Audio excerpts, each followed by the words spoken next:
في قلبه ما لم يوجد في قلب أي بني آدم ثاني عاشرته من عقبه. وعاشرته حتى بوجوده، تظل مختلف تماما. لما رجعت بعد هالفراق هذا كله، والله قلت له ورب الكعبة لو كثر ما حاولت الفراق قلبي ما يقوى. تبقى أنت في حياتي أحلى حب وأحلى عشرة.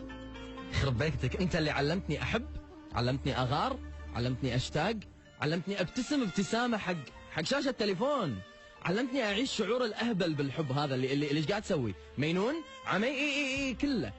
تخيل أن حتى أنت اللي علمتني معاناة الفراق، علمتني معاناة الوله بالفراق، وعلمتني الصبر، وعلمتني المقولة اللي دائما أقراها مكتوبة بكل مكان، بتويتر، بإنستغرام، ببرودكاستات، تندز بكل مكان: الشيء إذا تبي تتأكد إذا هو ملكك ولا لا تركه، إذا رجع لك فهو من نصيبك.